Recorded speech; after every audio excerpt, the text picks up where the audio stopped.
Selamat datang di podcast Open Heart with Poltak IP Sibarani. Podcast ini adalah sarana untuk menguraikan atau memperbincangkan hal-hal yang penting, yang berguna dalam hidup kita sehari-hari, yang di dalamnya terkandung nilai-nilai yang bersifat edukatif, teologis, filosofis, dan etis. Uraian atau perbincangan akan disampaikan secara topikal atau tematis. Selamat mengikuti.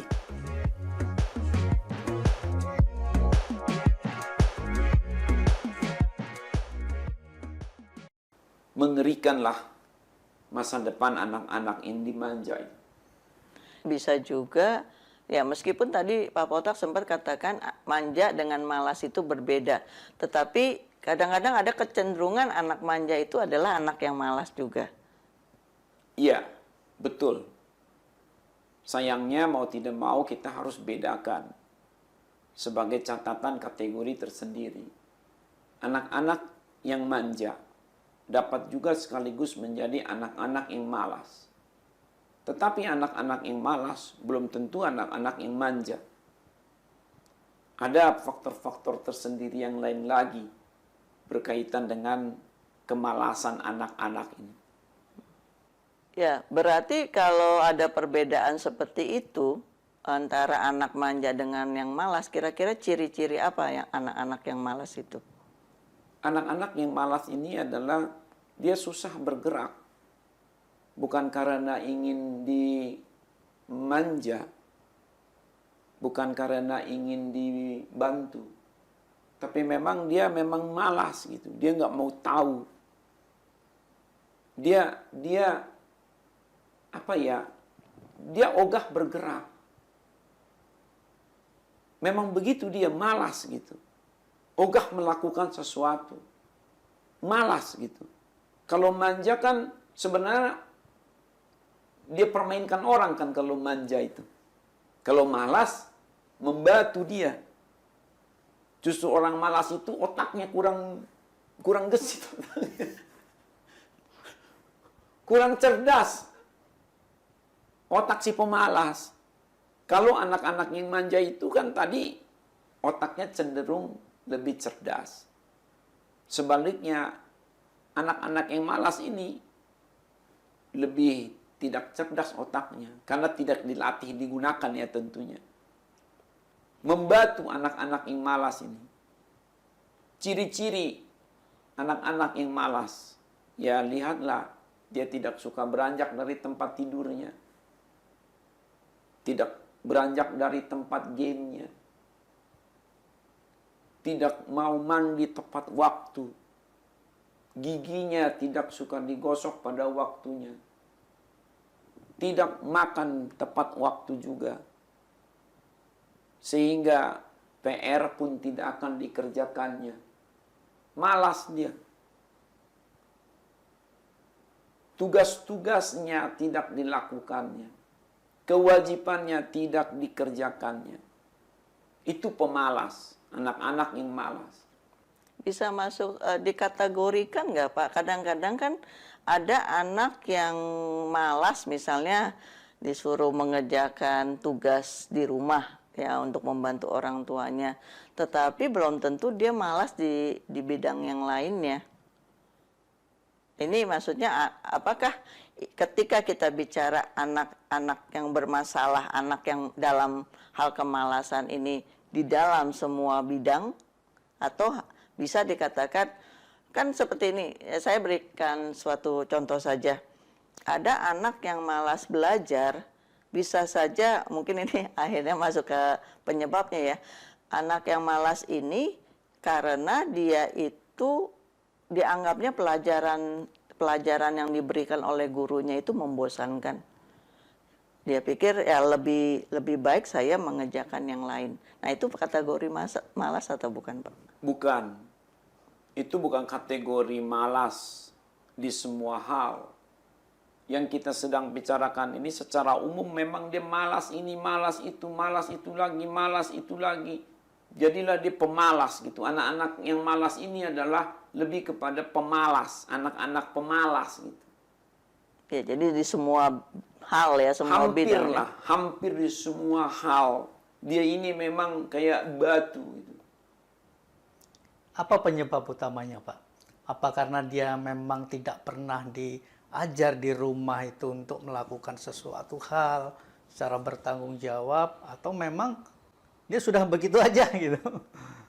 Anak yang malas dalam hal ini jadi pemalas adalah sama dengan yang dimanja tadi, pembiaran.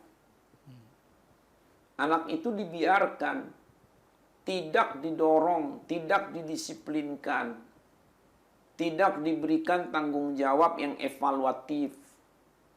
Tanggung jawab yang evaluatif itu apa? Adalah diberikan tugas, lalu dicermati sampai sejauh mana tugas itu dilakukan. Bukan sekedar berikan tugas tapi tidak ada evaluasinya, tidak ditanya hasilnya mana, persoalannya apa.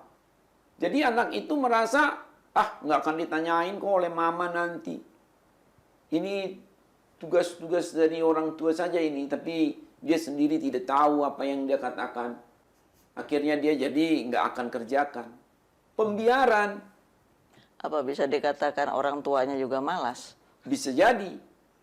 Bisa jadi orang tuanya juga malas. Tetapi biasanya orang tua tidak pemalas. Orang tua ya ayah ibu. Bisa suami pemalas tapi harus istrinya tentu bukan pemalas. Pada umumnya begitu. Karena keluarga kan harus survive. Jadi dua-dua orang tua jarang menjadi pemalas. Salah satu lebih mungkin suaminya saja atau si ayah yang malas, tapi sebaliknya istri ataupun ibunya yang rajin. Sebaliknya istri atau ibunya yang malas, suami atau si ayah yang rajin.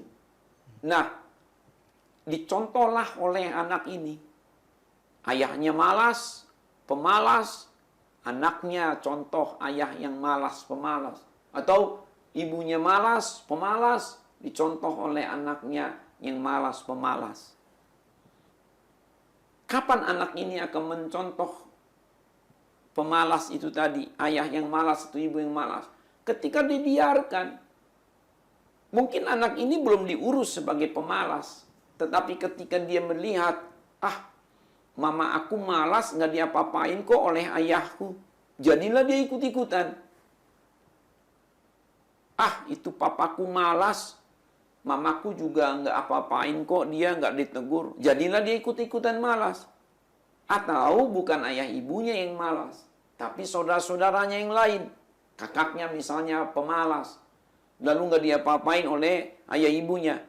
Lalu dia ikut-ikutan juga jadi pemalas. Anak-anak itu kalau dibiarkan ya jadi begitu. Atau contoh yang buruk jadi begitu juga. Anak-anak adalah korban awalnya. Sampai akhirnya dia menjadi pelakunya sendiri. Maka kasihan anak-anak ini. Tapi juga yang akan menanggung akibatnya ya orang tuanya juga ya Pak. Kalau ada pembiaran, baik itu ya anak manja maupun anak malas. Betul, dua-duanya, semua. Itu sentrifugal. Itu bisa membawa bencana bagi semua. Coba nanti dia jadi anggota masyarakat pemalas. Lalu apa? Ya itu got atau selokan di depan rumahnya tidak dia beresin. Mau musim hujan, banjirlah itu RT. Gara-gara anak malas ini, pemalas ini. Bayangkan loh, jangan pikir ini ringan, pemalas ini. Jadilah dia ini menikah. Tetapi akhirnya dia juga jadi suami atau istri pemalas. Rusaklah hubungan antar besan ini. Rusaklah hubungan suami istri. Dan seterusnya. Termasuk hati-hati, pemalas dalam beribadah. Itu juga harus disinggung. Atau disebut, bukan disinggung saja. Harus disebut ini bila perlu yang pertama. Mengapa malas beribadah? Kalau anak malas beribadah, berarti tidak akan mengenal Tuhan dengan benar. Kalau anak tidak mengenal Tuhan dengan benar, bagaimana dia akan menghadapi persoalan hidup yang berat? Bagaimana dia dapat membedakan kuasa si jahat yang menggoda dia dengan suara Roh Kudus? Bagaimana dia beretika yang baik, memiliki moralitas yang baik, kalau dia tidak mendekat pada Tuhan? Tetapi sayang sekali, anak-anak ini malas beribadah karena tidak terdidik untuk beribadah oleh keluarganya minimal. Pak Peltak, apakah boleh saya katakan begini? Sebenarnya orang tua itu tidak melakukan pembiaran secara brutal lah ibaratnya gitu, semua dibiarkan gitu. Mungkin ada faktor-faktor, mungkin mereka tidak memiliki waktu yang cukup, misalnya karena sibuk bekerja semua, bapak ibunya, dia anaknya di rumah sendirian, sehingga tidak terkontrol dengan baik. Dan mungkin ada faktor-faktor yang lain juga, Pak. Ya tentu, benar. Disitulah bukan berarti kita menyalahkan anak itu semata ya. Saya katakan tadi, anak itu awalnya adalah korban. Tetapi kita juga tidak boleh membiarkan terus. Harus kita tegur. Orang tua yang harus lebih dahulu berubah. Mumpung anak-anak itu masih ada di tengah-tengah mereka. Kalau anak-anak keluar dari rumah orang tuanya katanya mau mandiri, mandiri berkeluarga, mandiri berbisnis. Padahal begitu orangnya, ya sudah manja, malas. Bagaimana ini anak ini akan menyusahkan saja. Orang tua dengan demikian, please, dengan segala hormat. Bukan kita berkata tidak butuh uang, anak-anak. Bukan kita tidak perlu bekerja sebagai orang tua. Tapi jangan kita menabung di tempat pundi-pundi yang bolong gitu. Menabunglah di mana pundi-pundi kita itu terjaga dengan baik. Jangan sampai kita cari uang, kumpulkan harta benda, investasi, materi buat anak kita. Tetapi ternyata anak-anak tidak dilatih untuk mengolah, mengelolanya dengan benar. Kemudian, ya habis sekejap mata. Bayangkan itu. Anak-anak manja juga adalah anak-anak yang suka berjudi. Pemalas, suka berjudi. Dari mana itu uang yang dijudikannya? Ya, siapa lagi kalau bukan dari si itu. Yang suka, nggak apa-apa nak, nggak apa-apa nak. Mama minta uang jajan, kasih uang jajan, nambah. Tidak ditanya, uang jajan yang kemarin kemana? Udah habis, habis buat apa? Nah, karena rasa sibuk tadi mau cepat-cepat. Nah, sudahlah. Capek nanti si anak ini. Sudah, take it for granted, dianggap sudah uang jajan aja kok. Tapi uang jajan dijajanin buat apa? Buat apa dijajaninnya itu? Nah, itu makanya saya katakan tadi harus adalah pemberian tanggung jawab yang evaluatif, yang dievaluasi kemudian. Apa hasilnya, apa dampaknya, apa yang dilakukannya. Apakah boleh dikatakan juga, Pak, memang orang tua yang belum siap menikah, sehingga mereka tidak memiliki cukup dan kesiapan ketika memiliki anak? Nah, ini menarik kalau dikaitkan dengan kesiapan orang tua. Sesungguhnya kalau sudah usia sekian, ya kita harus anggap dia siap. Tetapi dibantulah oleh lembaga-lembaga terkait, pihak-pihak terkait. Dibantulah oleh ya orang tuanya. Latihlah anaknya sebelum menikah. Ajak ngomonglah. Rekonsiliasi dulu. Sadari dulu bahwa anak itu ada kekurangan karena orang tua juga yang membuatnya demikian. Harus orang tua menyadari kesalahannya. Jangan hanya menimpakan seluruhnya kepada anaknya. Dengan demikian si anak ini jadi sadar bahwa orang tuanya juga menyadari kesalahannya. Dua-dua rekonsiliasi. Lalu mereka bilang apa? Nah, kita tidak boleh mundur memang. Kita harus maju. Tapi banyak kekurangan kita. Bagaimana anak kan harus semakin dewasa, mandiri. Ayo, kita coba kejar ketertinggalan. Latih lagi. Seolah-olah dari awal. Tidak serba awal, tapi seolah-olah saja. Harus kasih tanggung jawab dia. Mulai lagi diamati. Karena apa? Ini namanya injury time gitu. Harus gunakan seefektif mungkin nih, seefisien mungkin waktu yang ada. Sebentar lagi kamu akan kuliah, sebentar lagi kamu akan menikah, sebentar lagi kamu akan menjadi pegawai. Apa yang kurang nih? Ayo kita kejar ketertinggalan, intensifkan, efisienkan, dan seterusnya. Dan kalau diperlukan memang sangat, maka ayah ibu yang sibuk ya harus dipotong setengah. Apakah ibunya tidak sesibuk dulu? Jagalah anaknya, dampingi. Atau ibunya yang lebih sibuk, ayahnya kurangi waktu bekerja supaya anak-anak ini terdampingi. Kalau tidak akan dapat diselesaikan. Karena ini kan bicara seperti api, Pak. Ya. Api hanya akan padam kalau dipadamkan.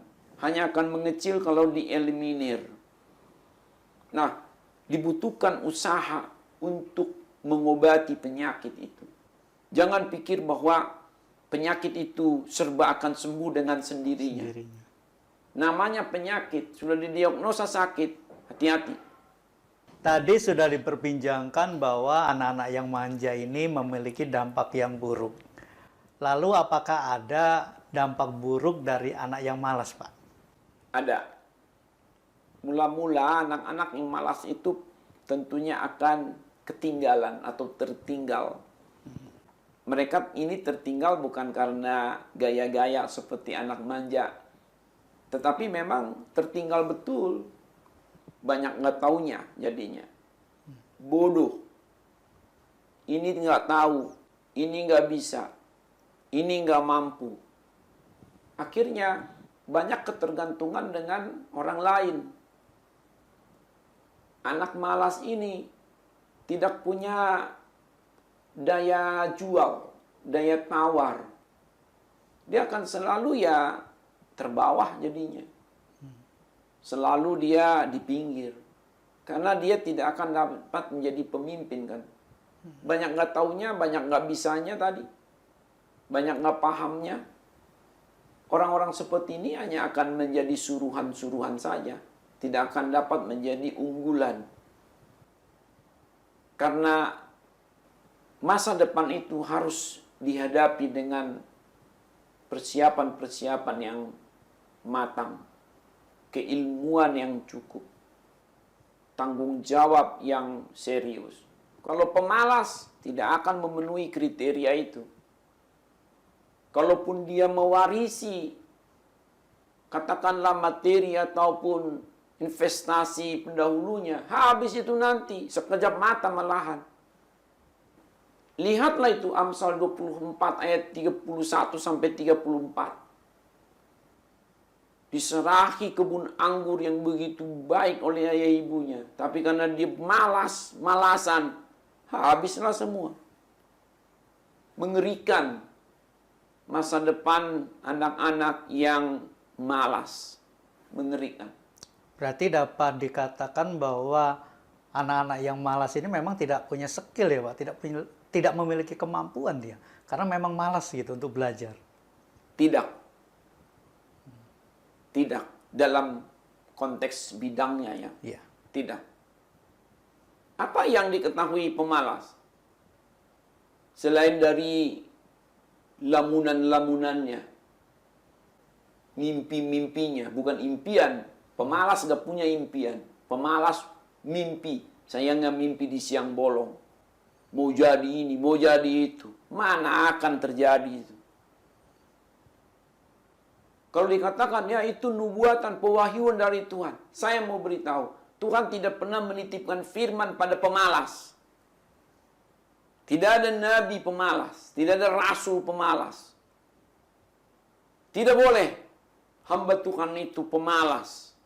Kalau mau jadi hamba Tuhan, mesti katakanlah paling rajin gitu. Jadi orang-orang dewasa yang di sekitar anak-anak ini adalah atau dengan kata lain memiliki suatu panggilan untuk mendidik seorang manusia yang mandiri seperti itu. Dan tentunya kalau bicara soal tadi anak-anak pemalas atau anak-anak yang malas itu terjadi karena pembiaran. Berarti harus ada titik atau turning point dari orang-orang di sekitarnya, khususnya orang tua atau kakek neneknya yang membantu anak ini supaya jangan sampai dibiarkan menjadi manusia yang bahkan akan menjadi beban bagi masyarakat. Betul, saya usulkan begini supaya konkret. Bayangkanlah setiap anak itu memiliki jabatan-jabatan, posisi-posisi yang sangat mulia di masyarakat, di lingkungan bangsa negara, lembaga komunitas pada masa depannya nanti. Setelah muncul bayangan demikian atas anak-anak yang ada itu, bantulah mereka untuk sampai kepada posisi itu. Latihlah mereka melakukan tugas-tugas kecil secara bertahap. Lama-lama tugas itu ditambah berat bebannya. Sedemikian rupa. Mereka harus dilatih berakting menjadi presiden kalau akan menjadi presiden. Mereka harus dilatih berakting sebagai seorang guru pengajar yang pintar mengajar kalau mereka akan menjadi pengajar. Persiapkan dirimu, latih. Biarlah buka training-training sosial, training-training keluarga, training-training yang tidak formal. Jadilah kakek nenek pendidik bagi cucu-cucunya. Jadilah orang tua pendidik bagi anak-anaknya. Jadilah kakak-kakak pendidik bagi adik-adiknya. Jadilah guru-guru benar-benar guru pendidik bagi murid-muridnya. Guru-guru sekolah minggu jadi pendidik bagi adik-adik sekolah minggunya. Pendeta-pendeta menjadi rohaniwan-rohaniwan yang mendidik jemaat atau warga gerejanya. Hanya dengan cara itu kawan-kawan, maka anak-anak ini nanti akan bertumbuh dengan baik mencapai sasaran sesuai dengan apa yang Tuhan mau untuk mereka kerjakan kemudian. Tidak boleh dibiarkan anak-anak ini adalah harta karun yang harus dikeluarkan. Ini adalah harta yang sedang mengendap, yang harus digali, dibuat bersinar. Mutiara itu digosok pelan dengan baik begitu rupa, lalu dipamerkan berharga yang mahal. Kalau tidak, tidak akan anak-anak itu menjadi anak-anak yang menjadi berkat dan tidak juga akan diberkati. Harus ada desain bagi anak-anak itu sesuai dengan hikmat dan ketentuan dari firman Tuhan. Apakah ada pesan-pesan penting yang bisa Bapak sampaikan kepada kami semua mengenai bagaimana orang tua bisa mengedukasi dan mendidik anak dengan baik gitu, Pak? Iya, sebenarnya untuk kita semua. Ya. Saya ini juga kan masih punya anak-anak ya. Walaupun anak-anak kami ya sudah akan selesai sekolah. Tetapi tetap saja kan kita masih ada anak-anak titipan lain. Murid-murid kita kah atau ponakan-ponakan kita atau semua anak-anak di seluruh bumi ini haruslah kita perlakukan dengan penuh kasih sayang dan sikap untuk mendidik mereka sebagai orang yang dituakan. Jadi ini pekerjaan kita bersama sih Pak, bukan hanya satu pihak saja. Ya sayangilah anak-anak itu, harus mulai dari situ. Jangan belum apa-apa langsung pikirannya mendidik. Mulailah dari mengasihi. Sembari mengasihi, ingatkan anak-anak itu juga untuk melakukan tugas-tugasnya. Jangan kita jadi kepada anak-anak, jangan jadi justru keras. Atas nama, supaya jangan manja, disiplinkan. Ya, jangan begitu juga. Anak-anak kan tidak boleh dikekang. Anak-anak ini kan harus tidak boleh dia bertumbuh kembang dalam suasana ketakutan, rumah yang menakutkan, wajah ayah ibu yang menyeramkan. Kan tidak boleh begitu. Kita tidak boleh dibayang-bayangi oleh anak kita dengan tongkat di tangan kita, pecutan cambuk di tangan kita. Tapi mereka harus membayangkan tangan kita ini seperti ini pada mereka. Seperti ini pada mereka. Terulur, mengembang begitu rupa. Wajah yang senyum. Tetapi selanjutnya langsung tergambar juga di benak mereka bahwa kita ini adalah pengajar, pendidik, pelatih, sekaligus suri teladan bagi mereka. Dengan demikian sebenarnya sebagaimana anak-anak bertumbuh dalam keanak-anakan mereka, sonship, childrenship mereka, maka kita ini juga sama-sama harus bertumbuh sebagai ayah ibu, sebagai orang tua. Kita juga bertumbuh kembang dalam fatherhood kita, motherhood kita, parenthood kita, sehingga keluarga menjadi saling memberi.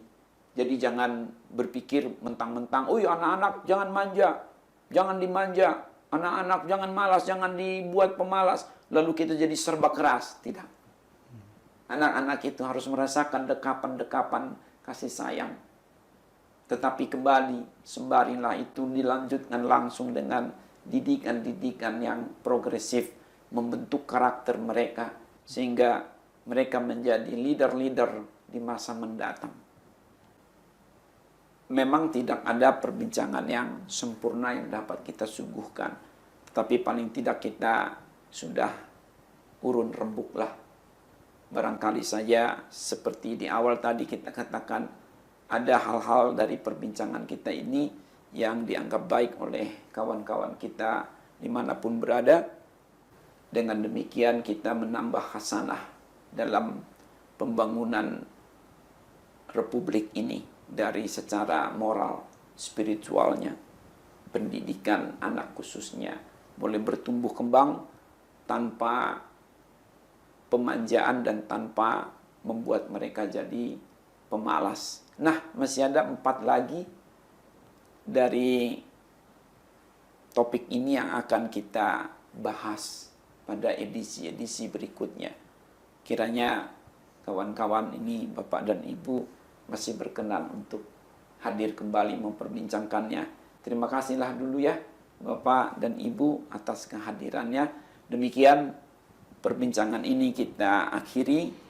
Apabila Anda ingin mengenal kami lebih lanjut, silakan klik sendiri deskripsi tentang kami pada keterangan yang ada di layar Anda. Dapat diklik di sana. Di sana ada nomor-nomor kontak yang Anda dapat hubungi. Ada juga alamat email yang Anda dapat bersurat elektronik dengan kami. Dan ada nomor lembaga pelayanan kami yang melaluinya Anda dapat menyalurkan dukungan Anda untuk kelancaran podcast ini. Terima kasih.